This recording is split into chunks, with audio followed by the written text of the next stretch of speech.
Hey guys, welcome है आप सभी का आपके अपने चैनल क्रिएटर सर्च में। मैं हूं आपके दोस्त नेहा सिंह और हाजिर हूं आज की वीडियो लेकर के, आज की टिप्स लेकर के। आई होप आज की टिप्स आप सभी को बहुत पसंद आएगी क्योंकि बहुत यूज़फुल है। अगर पसंद आती है तो लाइक शेयर करना बिल्कुल मत भूलिएगा। साथ ही साथ अगर नए आए तो सब्सक्राइब जरूर कर दीजिएगा। चलिए चलते हैं फर्स्ट टिप्स की तरफ। तो फर्स्ट टिप हमारी कुछ इस तरीके से लाइटर को लेकर के है। क्या होता है ना, कभी कभी हमारा लाइटर नया होता है फिर भी ये जलना बंद हो जाता है। हम लोग इस पर ध्यान नहीं देते क्योंकि इसमें अक्सर जमा हो जाती बहुत सारी गंदगी। तो लेना एक छोटा सा ईयरबड जो हम सभी के घर में पड़ा होता है और इससे हम बहुत ही आसानी से क्लीन कर सकते हैं अपने लाइटर को। देखिए, एकदम से देखने में साफ़ सुथरा नया लग रहा है, फिर भी इसमें इतनी ज़्यादा गंदगी जमा है ना। जबकि मैं मंथ में एक बार ज़रूर क्लीन करती हूँ जिससे कि हमारा लाइटर अच्छी तरीके से काम करता रहे। ये देखिए कितना सारा गंदगी इसमें निकल रहा है। ये होल में पूरा भरा हुआ है और हम लोग सोचते हैं कि नहीं साफ़ सुथरा है, कुछ नहीं है, लेकिन अक्सर हमारा लाइटर इसी तरीके से बंद होता है चलना। क्योंकि जब यहाँ पर गंदगी जमा हो जाती है तो इसके जो पत्थर होते हैं वो काम करना बंद कर देते हैं। तो बस इस तरीके से आप क्लीन करिए। देखिए मैं कैसे क्लीन कर रही हूँ, घुमा घुमा करके अच्छी तरीके से, क्योंकि ईयरबड आसानी से चला जाता है इसके अंदर और ये क्लीन कर देता है। तो इस तरीके से देखिए कितना बहुत सारा गंदा निकला। हम लोग तमाम सारे पैसे खर्च करते रहते, सोचते ख़राब है, ख़राब हो गया, ख़राब हो गया, लेकिन हम लोग इसको क्लीन नहीं करते हैं। मैं भी नहीं करती थी, फिर मेरे एक फ्रेंड ने बताया कि यहाँ पर अगर आप क्लीन कर दोगे तो आपका लाइटर एकदम से साफ़ हो जाएगा और ये फिर से वर्क करना शुरू कर देगा। तो देखिए एक ईयरबड मेरा ख़राब हो चुका, पूरा गंदा हो चुका और मैंने दूसरा भी यूज किया है और इसमें मैंने कितनी सारी गंदगी निकाल दी है। तो अब हमारा जो लाइटर है रेडी है काम करने के लिए फिर से। तो क्यों पैसे खर्च करने जब इस छोटी छोटी से जुगाड़ से हम अपने काम को बना सकते हैं, अपनी चीज़ को फिर से यूज करने लायक बना सकते हैं। आई होप आज की टिप्स ये आपको बहुत पसंद आई होगी। पसंद आई हो तो लाइक शेयर ज़रूर करिएगा और मुझे भी एक कमेंट करके मोटिवेट करना बिल्कुल मत भूलिएगा। चलिए चलते हैं नेक्स्ट की तरफ। और नेक्स्ट टिप है हमारा इस तरीके से ब्लैंकेट को लेकर के। अब सर्दियां जा चुकी हैं लगभग, बिल्कुल सर्दी नहीं लगती है। तो ये हैवी हैवी से जो ब्लैंकेट है हमारा मिंक ब्लैंकेट, उनको अब रखने का वक्त आ गया है। लेकिन इनको हम लोग ऐसे उठा करके रख देते हैं तो ये फिर बहुत सारी जगह घेरते हैं और थोड़ा भी कुछ अगर निकालना हो रखना हो तो ये खुल जाते हैं। तो मैं किस तरीके से इसको फोल्ड कर रही हूँ इस चीज़ का आप ध्यान दीजिएगा।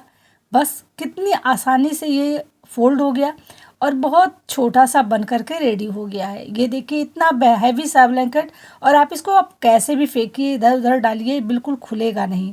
लेकिन मैं इसको थोड़ा सा कवर भी कर दूंगी जिससे कि अच्छी तरीके से ऑर्गेनाइज हो करके रखा रहे। तो पुराने पेटीकोट हमारे घर में बहुत सारे पड़े होते हैं, हम लोग बहुत सारे पेटीकोट यूज करते हैं और उनमें जब बेकार हो जाते हैं, ख़राब हो जाते हैं तो उनको ऐसे ही पड़ा रखते हैं। तो मैं यहाँ पर पेटीकोट को यूज़ करूँगी इसका कवर बनाने के लिए, जिससे ये गंदा ना हो और अच्छी तरीके से ऑर्गेनाइज होकर के हमारा रखा भी रहे।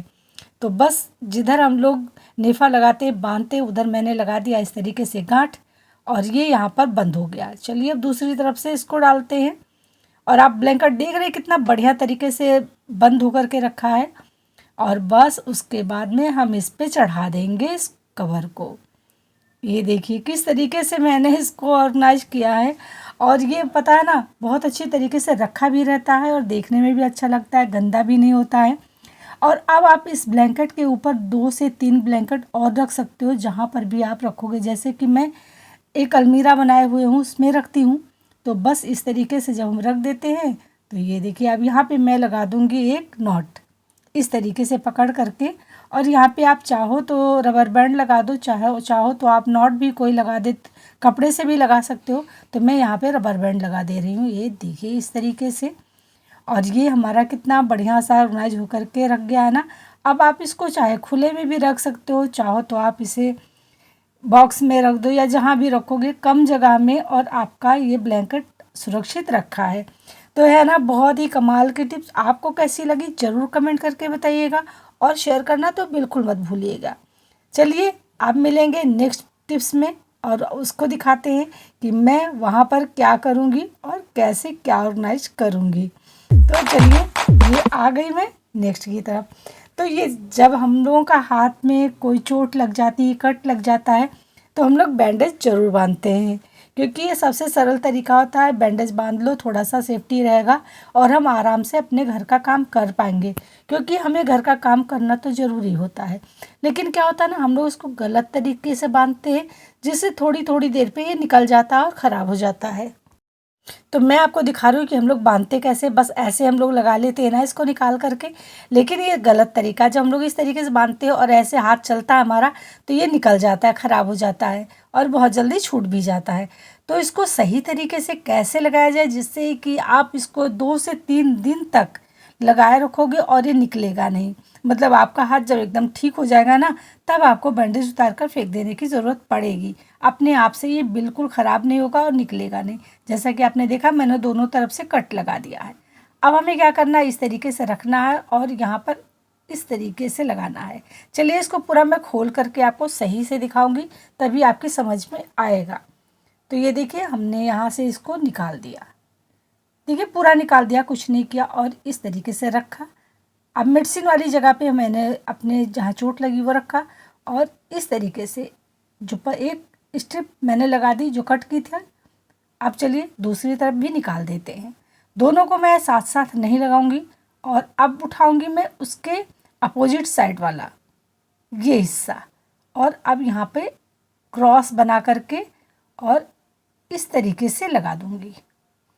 अब ये जो है दूसरा हिस्से जो दोनों हैं, इनको भी मैं क्रॉस में इस तरीके से लगाऊंगी। आप देख रहे हो किस तरीके से, ये देखिए।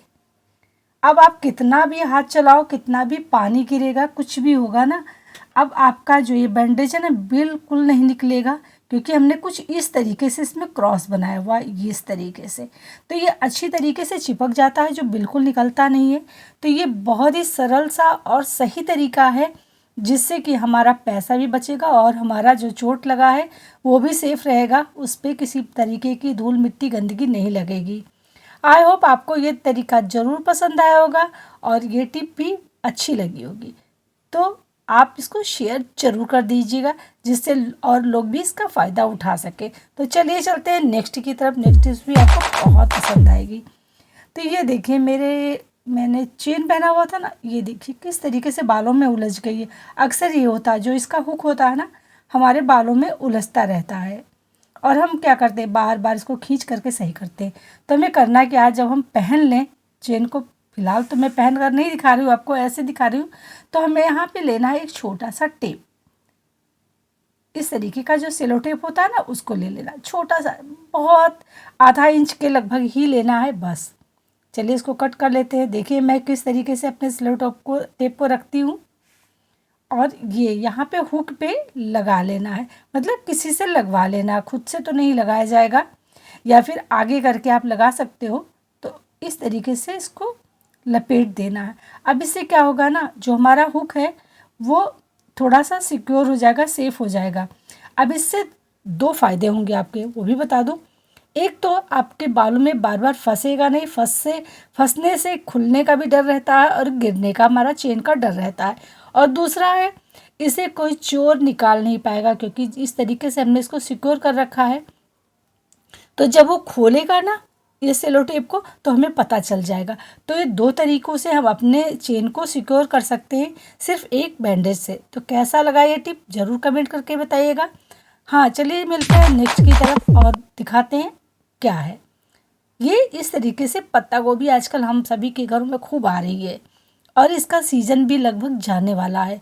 और हम लोग क्या करते हैं ना, ये इनको स्टोर करने की सोचते हैं, लेकिन 10 से 15 दिन ही रख पाते हैं, फिर ये सूख जाती है। ये मैंने देखे इनके दोनों बाउल निकाल दिए, जो ऊपर वाला होता है हिस्सा।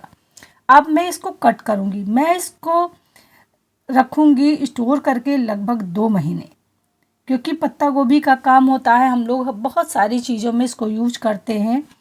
तो ये हमारे घर में होना ज़रूरी भी होता है। कभी मोमोज़ बनाते हैं, कभी कुछ बनाते हैं, कभी फ्राइड राइस बनाते हैं, तो बहुत सारी चीज़ों में हम इसे यूज करते हैं।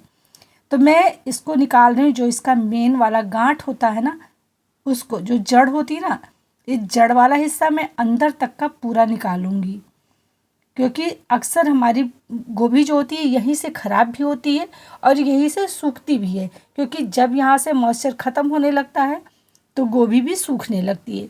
तो हम इसको पूरा का पूरा रिमूव कर देंगे, जितना भी इसके अंदर ये गांठ है। तो मैं उसी को निकाल रही हूँ। थोड़ा सा हार्ड होता है, निकालने में प्रॉब्लम आती है, लेकिन आप इजीली इसको निकाल लोगे। 1 से 2 मिनट लगेगा, लेकिन ये फिर निकल जाएगा। ये देखिए, ये हिस्सा निकल गया। अभी थोड़ा बहुत इसमें और बचा है, तो उसे भी मैं इस तरीके से निकाल दूँगी। और उसके बाद में यहाँ पर एक अच्छा खासा होल मुझे मिल जाएगा। तो देखिए, ये देखिए मैं यहाँ पे किस तरीके से निकाल रही हूँ। पूरा निकाल देना है, बिल्कुल बचना नहीं चाहिए थोड़ा भी। थोड़ा सा टाइम ज़रूर लगेगा, लेकिन आपकी गोभी सिक्योर हो जाएगी। स्टोर करने के लिए कम से कम 2 महीने आप इसको स्टोर कर सकते हो। बिल्कुल ताज़ी ये रखी रहेगी, जैसा कि आप लेकर के आओगे। अब हमें लेना है एक टिश्यू पेपर। आप चाहो तो इसमें कपड़ा भी ले सकते हो, लेकिन मैंने टिश्यू पेपर लिया है। और अब मैं इसको भिगो दूंगी। तो ये देखिए, मैं यहाँ पे पानी ले रही हूँ और इसको भिगो दे रही हूँ। पानी को निचोड़ देना है, और उसके बाद में इस टिश्यू पेपर को मैं इस होल के अंदर रख दूंगी इस तरीके से। अब इसको यहाँ से नमी मिलती रहेगी। और अब ये जो मैंने बाउल निकाले थे इसके, इस पे लगा करके और उसके बाद में फ्रिज में रख दूंगी। अब आप सोचो कि इस तरीके से रखने से अगर हम 2 महीने तक अपने गोभी को रख सकते हैं, पत्ता गोभी को स्टोर करके, तो कितना अच्छा है ना। कितना सरल टिप है। आप ज़रूर इस चीज़ को ट्राई करिएगा और उसके बाद में देखिएगा कि वाकई में बहुत काम करता है। टिप कैसी लगी ज़रूर बताइएगा। चलिए, आज की वीडियो का मैं यहीं पे एंड करूँगी। मिलूँगी नेक्स्ट वीडियो में नेक्स्ट टॉपिक के साथ में। तब तक के लिए बाय बाय।